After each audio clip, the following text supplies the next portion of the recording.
What's up, everyone? Kevin Allen here, aka the Geek from DFS Army, and this is your Draftkings NFL Week 2 first look.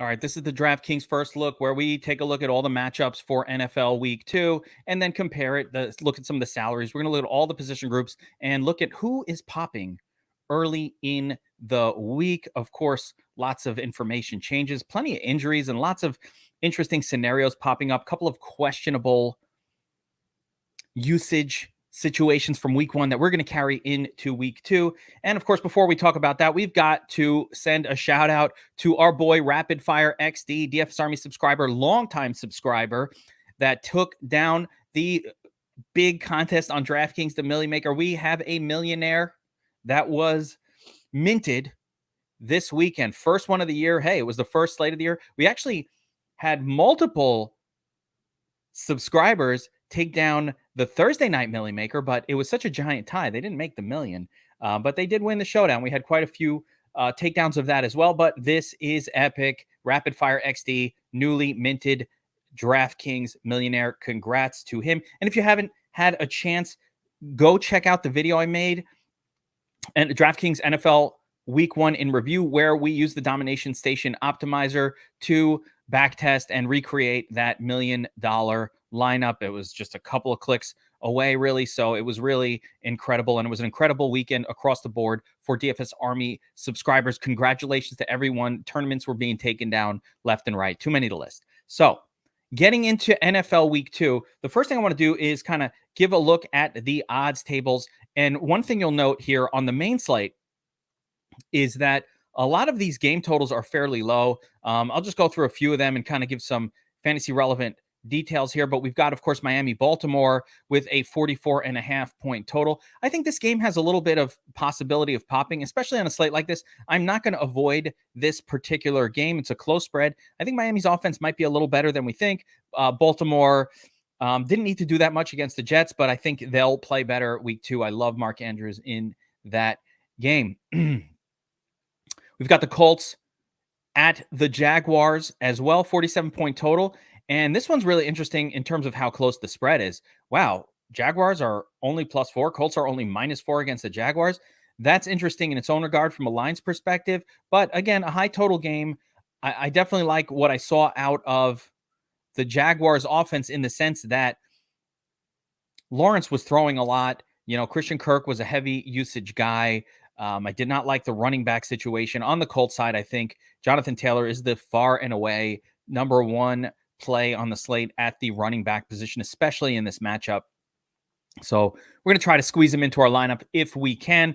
Patriots at the Steelers. Steelers lose their top defensive player this past week in TJ Watt. Unfortunate. Hopefully he'll be back this year. Very low total game. Patriots offense did not look good at all in Miami last week. And, you know, is it the coach? Is it losing Josh McDaniels? We'll find out as the season rolls on. Steelers also didn't look that great. This looks like a stinker, and I really don't want anything to do with this game, to be honest.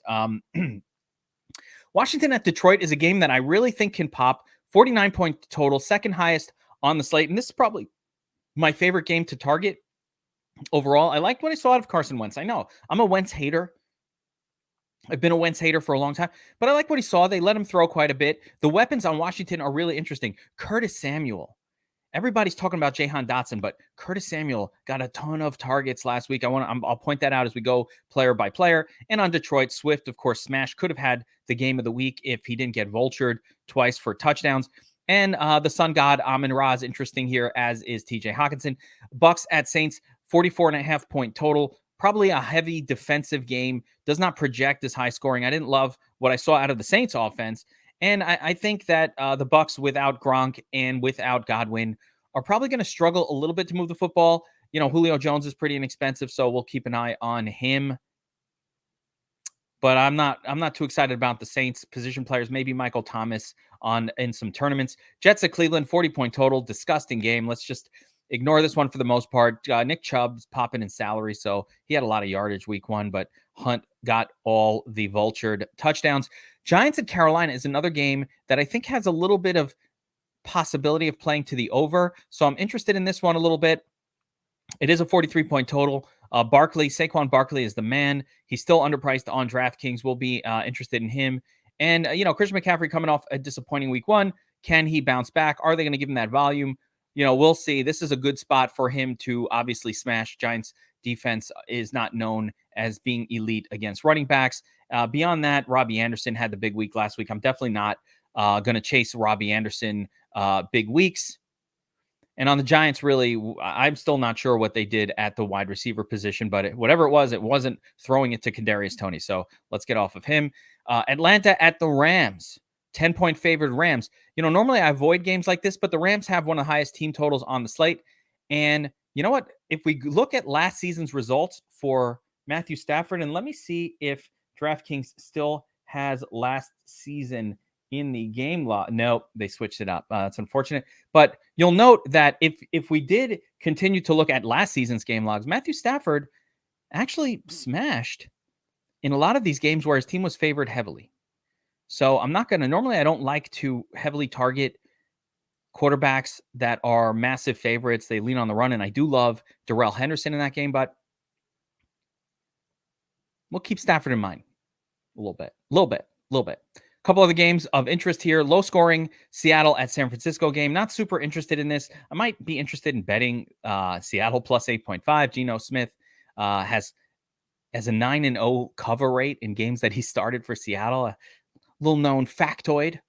He's covering games. They cover when he plays. San Francisco loses the running back, Elijah Mitchell. So it's the Jeff Wilson Jr.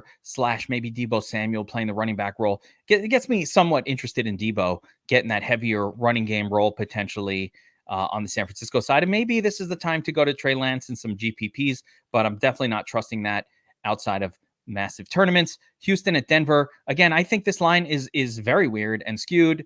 I'm going to try to hammer Houston plus 9.5 as soon as I'm done here, because I didn't see a Denver team that played against Seattle that was worthy of a 9.5-point spread. The coaching seems inexperienced. It's the best I would say. Terrible coaching decisions over there.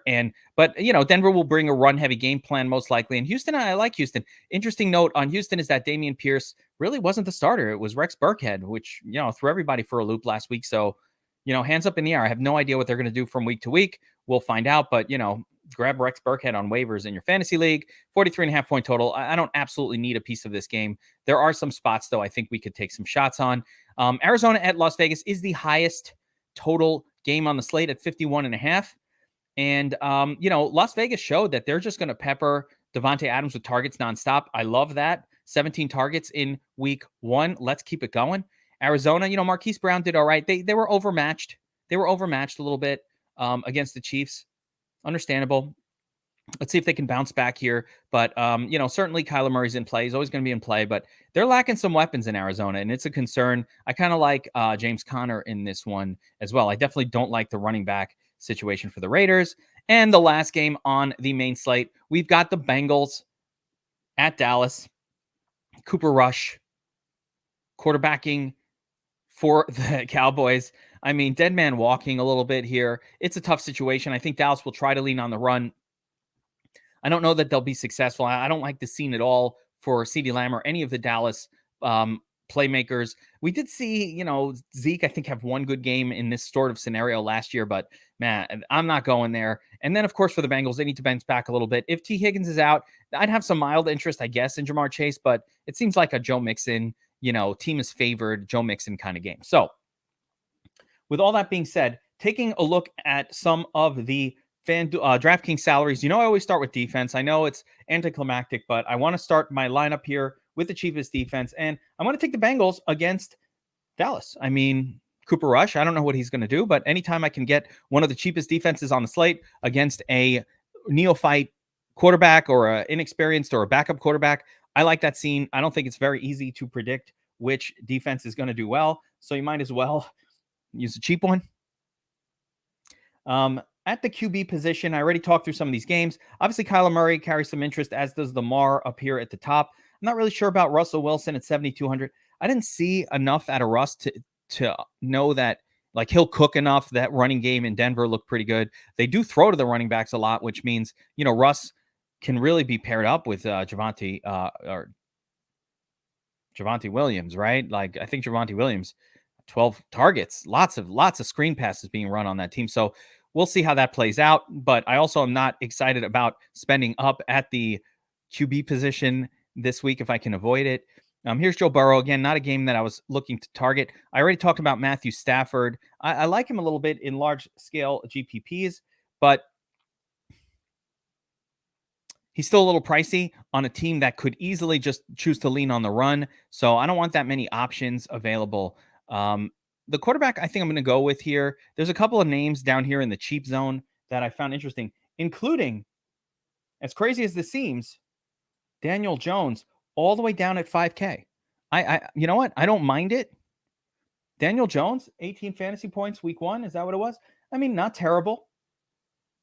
He runs a little bit. He ran a little bit last week. He was awful for most of the game against Tennessee, sort of picked it up late. And I like the momentum of the Giants. They fucking big balled it. I'll go for 2 at the end, get the win. Gotta love it. Love what Dayball's doing with that team. So I don't mind going all the way down to Danny Dimes. I also have a little bit of hopium that Daniel Jones will be a real quarterback because I have exposure to him in a lot of my super flex dynasty league. So I really hope Daniel Jones will be a thing, but it's a lot of hopium. It's, it's just hoping. Hopium. Oh, so good. A little hopium. Smoking it. All right. So Daniel Jones is one of the guys, but I think I'm going to go here with Carson Wentz as my first look quarterback. I love this game, this Detroit-Washington game, and I'm just not down with the Goff. So by default, I'm going to use Carson Wentz. I like paying down at the quarterback position. Wentz is actually coming off a monster game. But one of the nice things about Carson, and I'm not a big Carson fan, but who cares? Who cares? One of the nice things about Carson Wentz is it's cheap to stack him, especially with my guy, Curtis Samuel, who everybody's looking at Jahan Dotson, but like it was Curtis Samuel. 11 targets, 8 receptions. Didn't do a ton with those receptions. Got a carry. He was used a lot.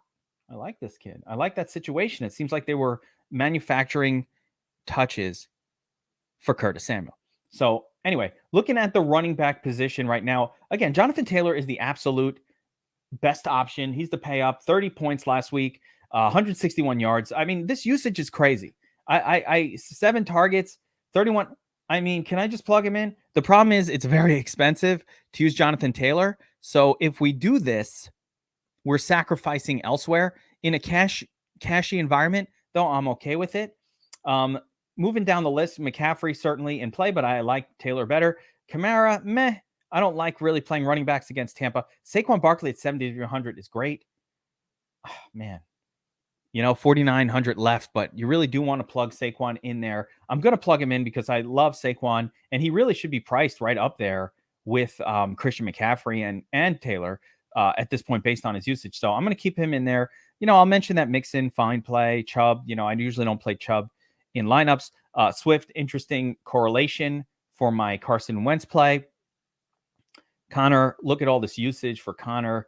I mean, this doesn't do it justice, but 6 targets, 5 receptions. They just didn't run a lot. It's not like somebody else was getting carries. It was Connor. Emo. Remember Emo Phillips? That weird comedian? He was weird. Eno Benjamin, a couple carries, couple targets as well, but it was clearly Connor who was the top guy for Arizona. And I like situations where it's understood who the top guy is.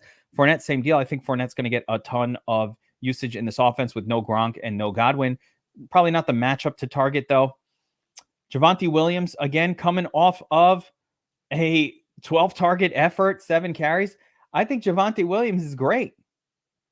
Even with Melvin Gordon getting some looks, he got lots of carries, but it was Javonte in on a lot of those screens, which was interesting because Melvin Gordon made his bones screens. Melvin Gordon also fumbled at least once. I think both of them fumbled on the end zone at least once. So it's hard to favor one over the other. Antonio Gibson got a lot of passing game work and can be paired up with Carson Wentz, 7 of 8, 72 yards, 20 fantasy points. Solid all-around game for Gibson. Cordero, I'm not touching Melvin Gordon up here, but Cordero Patterson, I don't like the situation, but, when Damian Williams came out for Atlanta, it was all Cordero, but this week, they could start Algier or some other names. Scratch Elliott off the list. Josh Jacobs, terrible, off the list.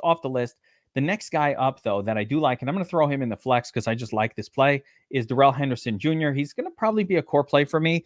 I just love the matchup. 10-point favored at home. Got 80% of the work for the Rams last week. So what's not to like about Darrell Henderson in that situation right now?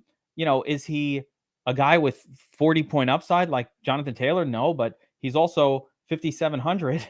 And he only needs about 22 fantasy points to deliver tournament winning upside versus a Taylor who needs to hit 40 just to keep us on pace for 200. So it's going to be very tough for Taylor. Like, I'll give an example. Taylor did not get there last week for you in tournaments.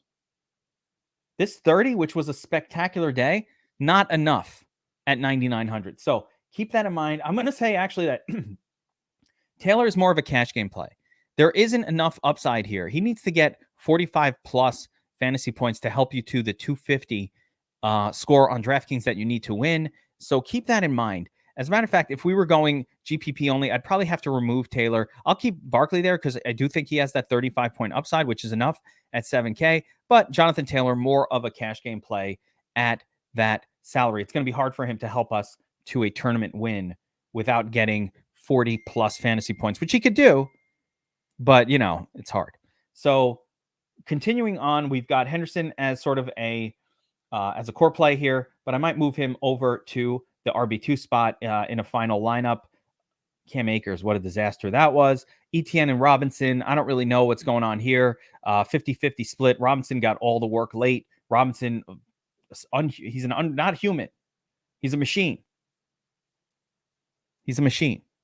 Come back from an Achilles and he's fine. Whoever heard of this?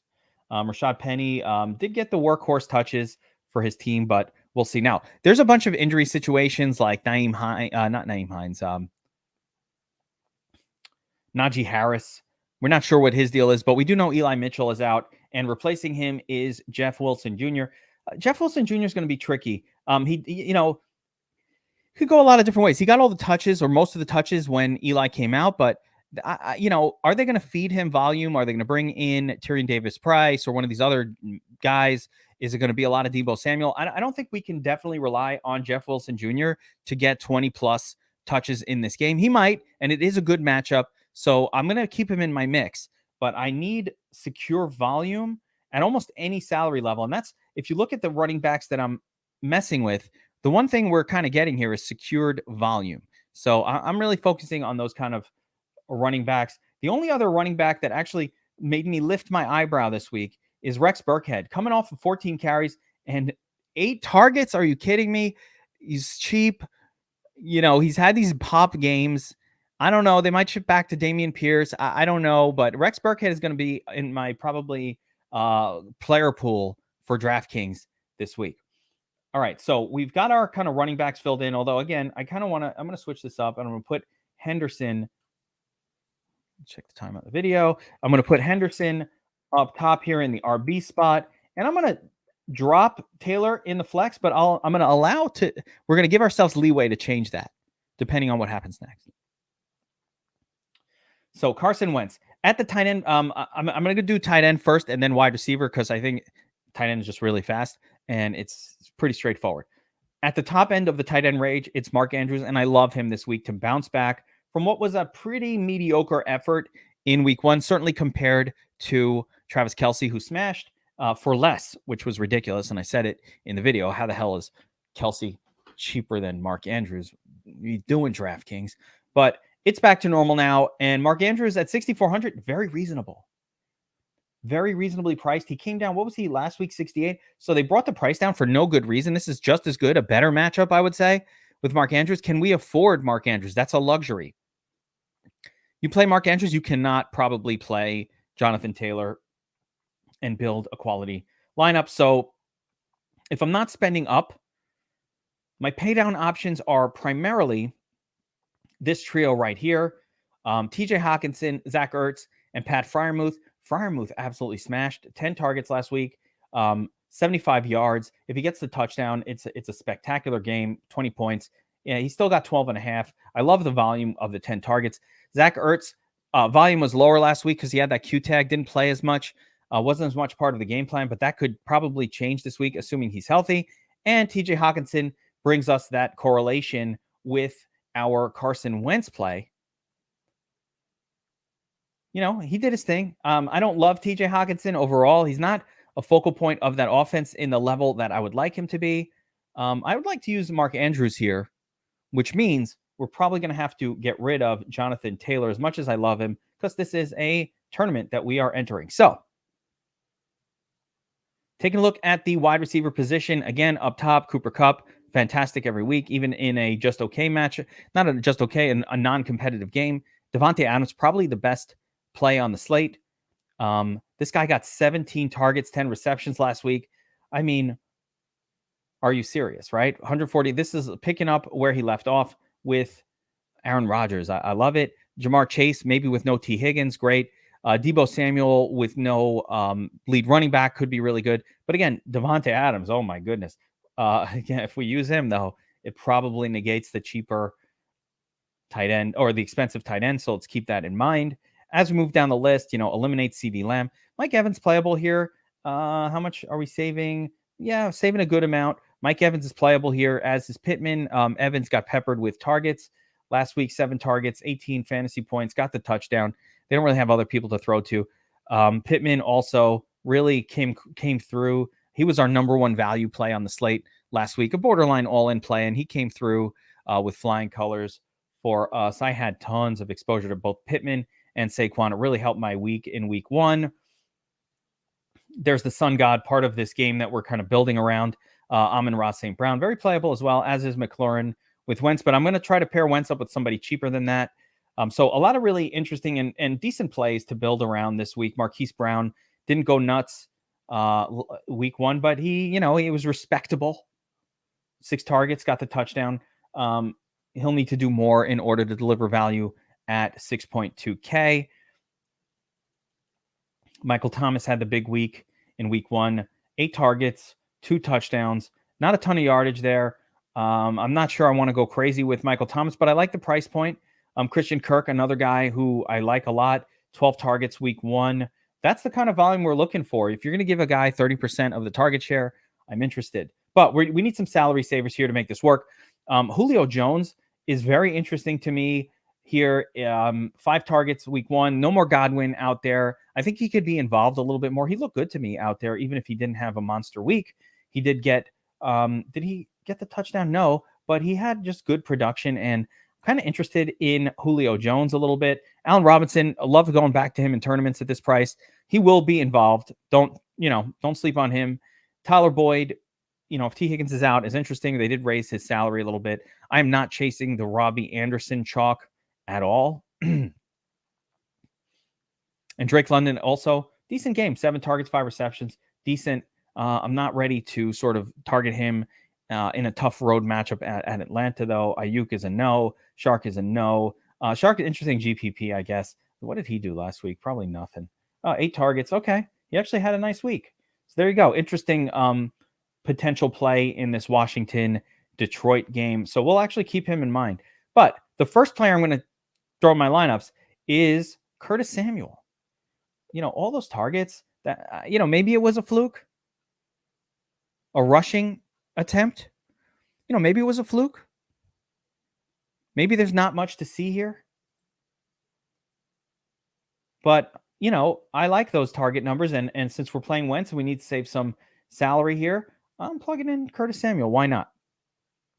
All right, for my second wide receiver, stay the hell away from Kadarius Toney. Can't say that enough. But, if we want to go with a cheap one, I have a really interesting cheap wide receiver play. KJ Hamler. Hamler, I'm not going to use him for this. He's an interesting tournament play. I'm going to leave him for tournaments. Another one is Noah Brown, for example, at 3,800. Noah Brown is actually maybe more interesting as, he is the clear number 2 wide receiver for the Cowboys. But yes, that's right.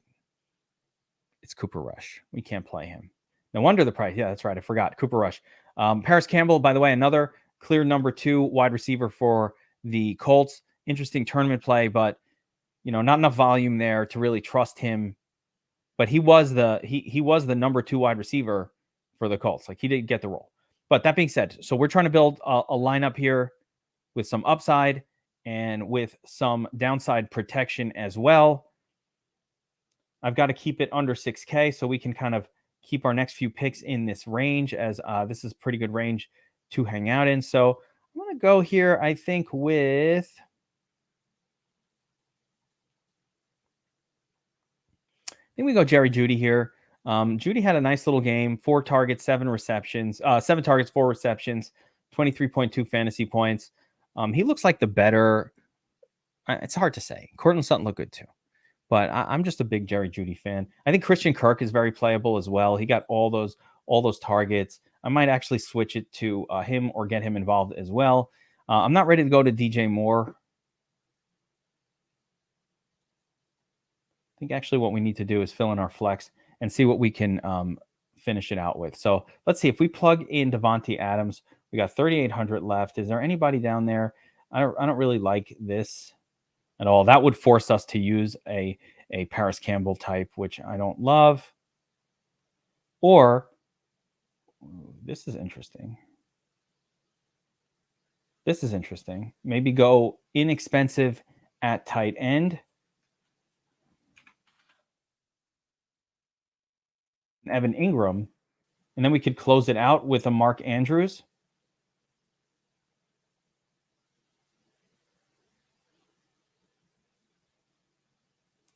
Or Jamal Williams. So if we're willing to sort of do that, that'll work. If we don't want to do something like that, where we plug in the elite wide receiver, I could still use Mark Andrews, but here I'll have to go with 2 sort of middling wide receivers to close out the deal. Brandon Cooks is always a good play. 12 targets. Again, he's just getting peppered with targets, just like always. I think that's going to continue this weekend. So we can go Brandon Cooks right there. And again, finish it out. Man, I wish I could just squeeze out a couple more bucks here. But let's see. We got Waddle, Metcalf. Antonio Gibson. So again, in staying with our Washington Detroit stack, we can go with an Antonio Gibson there in that last spot. I could plug in a Waddle. Courtland Sutton is playable. So there's a number of options in this range. And again, if we're willing to actually switch off of Mark Andrews and go down to a different tight end, that gets us up to a pretty sweet stud. Let's see if I can get Devante Adams in there, because I really want to have Adams in this lineup if I can. So if I get him in there, it leaves us 42 hundo. Tyler Higbee coming off 11 targets. I guess we can go there. Something like that. There's a lot of ways to go here with this last spot. So there you have it. DraftKings NFL Week 2 first look. Lots of information still to come. Remember, if you are not signed up at DFS Army, go get signed up today. We are celebrating the Millie Maker win with a special 20% off discount to VIP. VIP is only $69.99 a month. When you use promo code NFL 2022, it will come down to $55. That's a 20% off, 1 week only discount to celebrate the big Millie Maker win. And of course, we have DFS videos coming out all week long. We're covering Yahoo, showdowns, everything. So make sure you're not just subscribed to the channel, but you hit that notification bell, top right corner of your screen, so that you get notified whenever we drop a new video. I will see you guys next time. Deuces, everyone.